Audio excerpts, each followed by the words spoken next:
नमस्कार साथियों, स्वागत करता हूं आपका एक बार फिर से अपने YouTube channel Himanshu Pandey blog में।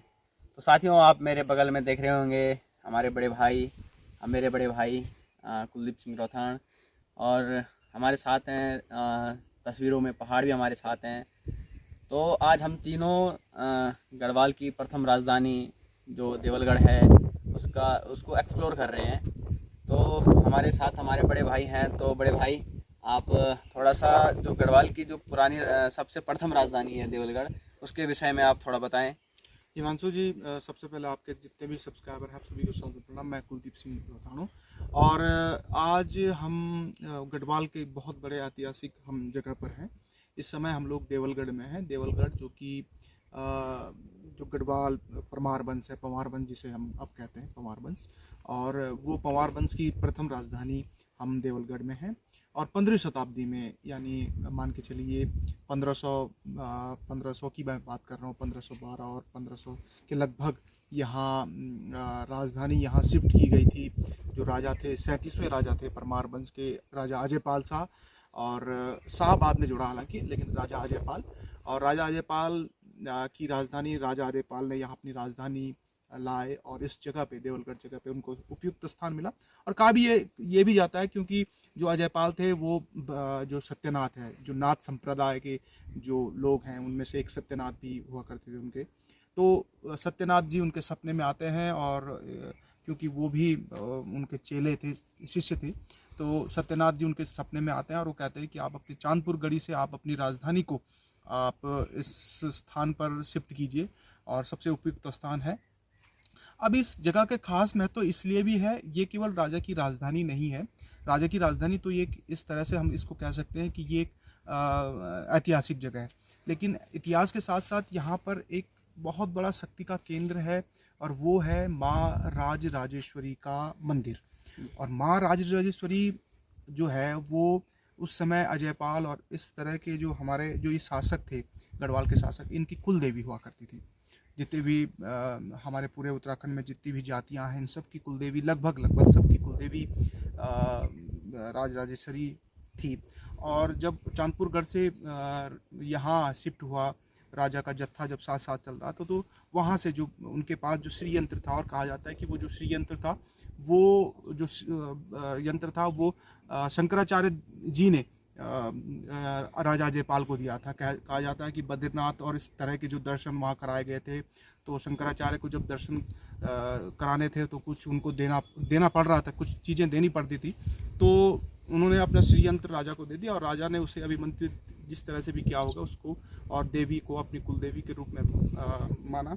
और साथ ही साथ उसके अपने पूरे जत्थे के साथ यहाँ इस राजराजेश्वरी मंदिर में यहाँ अपने तिमंजिला, जिस तरह से आप देख रहे होंगे, जिस तरह से हिमांशु जी ने अपने चैनल में दिखाया होगा, तो तिमंजिला जो भवन बनाया गया है, जो महल के रूप में भी जाना जाता है, और अब वर्तमान में वो महल से ज़्यादा माँ राजराजेश्वरी के मंदिर के रूप में जाना जाता है। उसमें 3 तल हैं, एक first ground floor, second floor और थर्ड फ्लोर। तो जो ऊपर का जो सबसे ऊपर तिमंजिला जो मकान है, वहाँ माँ राजराजेश्वरी का मंदिर है, और अभी भी माता वहाँ पर विराजमान है। वो जो स्थान है, वो कहते हैं कि यहाँ पर माता जो है वो जागृत, जो राजराजेश्वरी हैं वो जागृत, उनका जो यंत्र है वो जागृत अवस्था में है।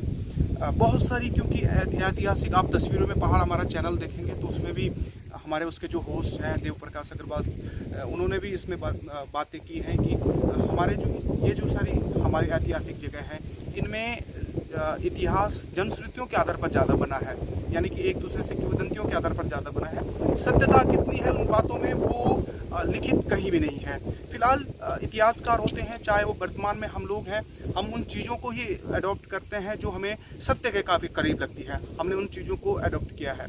तो वही बात हम यहाँ पर भी लागू करते हैं कि जब यहाँ अजयपाल अपनी पूरी राजधानी को लेकर इस स्थान पर आए, और जिस तरह से हिमांशु जी ने अपने पूरे चैनल में आपको दिखाने का प्रयास किया होगा, राजराजेश्वरी मंदिर को जब यहाँ शिफ्ट किया गया, और उसके बाद राजधानी, हालांकि यहाँ ज़्यादा देर नहीं रही, फिर से यहाँ से शिफ्ट की गई।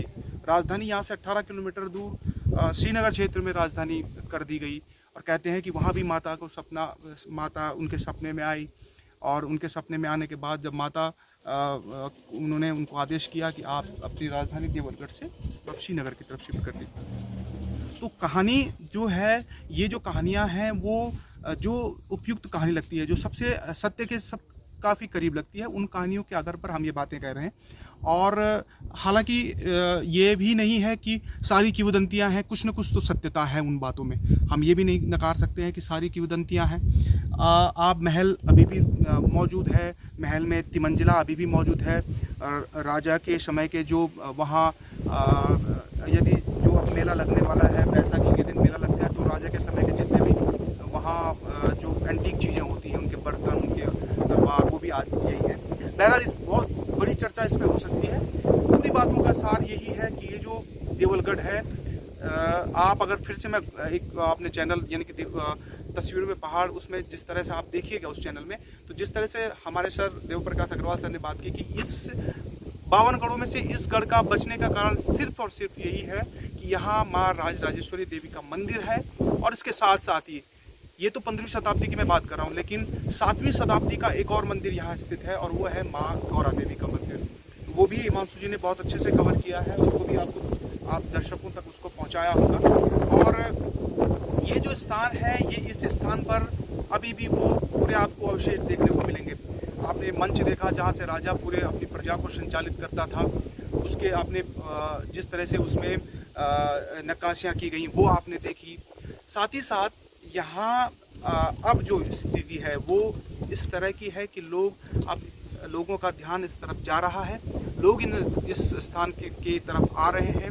फिलहाल लोग केवल राजराजेश्वरी और गौरा देवी की ही तरफ पहले यहाँ आते थे, मंदिरों का दर्शन करने के लिए आते थे, उनको इसका ऐतिहासिक पक्ष बहुत कम पता था। लेकिन जब से सोशल मीडिया हावी हुई है, यूट्यूब और इस तरह की में वीडियो जब से गई हैं, तब से लोगों तक ये जानकारी पहुंची है। किताबों के माध्यम से लोग पढ़ने का बहुत कम प्रयास करते हैं, लेकिन वीडियोज और इस तरह के माध्यमों से लोगों तक बहुत अच्छी जानकारी जाती है। तो आज ये जो देवलगढ़ स्थान है वो लोगों तक पहुंचा है। हिमांशु जी ने भी अपने चैनल के माध्यम से आप सब तक पहुंचाया है। और जो हमने जो नॉलेज जो मैं कह रहा हूँ, ये हमने जो आज कलेक्ट किया है सबके माध्यम से, यहाँ पे जो यहाँ के पुजारी हैं, जो यहाँ के लोग हैं, बुद्धिजीवी लोग हैं, उनसे हमने ये ज्ञान पूरा प्राप्त किया और उसका पूरा सार आप तक पहुँचाया। साथियों, आप देख रहे होंगे हमारे बगल पे, अब थोड़ी देर पहले कुलदीप भाई थे, अब जस्ट बगल पे हैं तस्वीरों में पहाड़ देव प्रकाश अग्रवाल सर, जो कि हमारे केदार घाटी से हैं। और इनका इनके चैनल में जाओगे तो आपको केदारनाथ की वीडियो और उत्तराखंड, खास करके उत्तराखंड की वीडियो पे ज़्यादा ध्यान दे रहे हैं। तो उत्तराखंड को अगर मतलब ऋषिकेश से ऊपर घूमना है तो इनके चैनल में ज़रूर जाइए और देखिए। तो सर आपसे मेरा एक क्वेश्चन है कि सर जब आप इधर आए हैं, देवलगढ़ में आए हैं, तो आपको कैसा लगा इधर? सबसे पहले तो हिमांशु पांडे का बहुत बहुत धन्यवाद। आज हम उनके चैनल पे हैं और जितने भी लोग अभी मुझे देख रहे हैं सभी को मेरा प्रणाम। जय श्री केदार, क्योंकि मैं केदार घाटी से हूं। अगर मैं आप भी भगवान श्री केदारनाथ की यात्रा का प्लान कर रहे हैं तो 10 मई को भगवान श्री केदारनाथ जी के कपाट खुलेंगे। आप भगवान केदारनाथ जी के दर्शन कर लिए हमारे साथ आ सकते हैं, क्योंकि हम भी प्लान कर रहे हैं कि जो केदारनाथ की डोली 5 मई से डोली यात्रा शुरू होगी और 10 मई ठीक सुबह 7 बजे भगवान श्री केदारनाथ जी के कपाट खुलेंगे। उस डोली में अगर मैं आप यात्रा में भागी बनना चाहते हैं तो हमसे कांटेक्ट कीजिए, हिमांशु जी से कांटेक्ट कीजिए। रही देवलगढ़ की बात, जो गढ़ हैं वो 52 गढ़ों से पूरा गढ़वाल बना हुआ है और उन गढ़ों में से देवलगढ़ प्रथम गढ़ है, जिसे देवलगढ़ के नाम से जाना जाता है। और माना जाता है गढ़वाल की इसे प्रथम राजधानी भी देवलगढ़ को माना जाता है। 52 गढ़ों में से अगर मैं गढ़ों की सीरीज़ को देखा जाए तो देवलगढ़ एक ऐसा गढ़ है जो सबसे अच्छी स्थिति में है। उसके अच्छी स्थिति में होने के कारण यहाँ पे 2 मंदिर हैं, जो गौरा देवी का मंदिर और माँ राजराजेश्वरी का मंदिर है। माँ राजराजेश्वरी को राजा की कुल देवी माना जाता है और सभी ठाकुरों की कुल देवी भी राजराजेश्वरी देवी को माना जाता है। दोनों मंदिर भी आज भी उतने मानी 1500 ईस्वी से लेके आज तक भी बहुत अच्छी स्थिति में हैं, क्योंकि यहाँ के जो स्थानीय लोग हैं वो उसका रख रखाव करते हैं। हालांकि पुरातत्व विभाग भी इस पूरे मंदिर और पूरे राजा के महल को देखता है, लेकिन सबसे पहले जो इसमें भागीदारी है वो यहाँ के स्थानीय लोगों की है। अगर मैं आप श्रीनगर के नज़दीक हैं या अगर मैं आप श्रीनगर गढ़वाल में हैं तो देवलगढ़ ज़रूर आइए। ये बहुत ही एक अच्छी जगह है और ऐतिहासिक जगह होने के साथ साथ एक धार्मिक जगह भी है, जो आपको गढ़वाल के पूरे इतिहास के बारे में जानने की प्रेरणा देगा। खासकर उन युवाओं को जो हिमांशु पांडे का चैनल देखते हैं, उनके लिए देवलगढ़ एक पूरे गाइड का काम करेगा, जो पूरे आपको गढ़वाल के इतिहास के बारे में बताएगा। तो ऐसी जगहों पे आप ज़रूर आइए। आज हम भी आए हैं, कोशिश की है हमने अपने पूरे तीनों, कुलदीप सिंह रोहताण जी जो अभी कैमरे के पीछे हैं, और हिमांशु पांडे जी हो गया, और ख़ुद मैं हो गया, हम सभी लोगों ने कोशिश की है कि हम जो देवलगढ़ का इतिहास है और जो देवलगढ़ का हमने आज एक्सप्लोर किया है उसको हम काफ़ी अच्छे से बनाएं और आपके सामने प्रस्तुत करें। यदि आपको हमारे सभी लोगों के और ख़ासकर हिमांशु पांडे के वीडियो में अभी मैं हूं, अगर मैं वीडियो आपको अच्छी लगती है तो अपने दोस्तों के साथ ज़्यादा से ज़्यादा शेयर करें, और इस प्रकार की जानकारी लेने के लिए देवलगढ़ ज़रूर आएँ। धन्यवाद। धन्यवाद सर। तो साथियों, मिलते हैं आपको अगले ब्लॉग में। तब तक के लिए जय हिंद, जय भारत, जय देवभूमि उत्तराखंड, जय महाराज राजेश्वरी।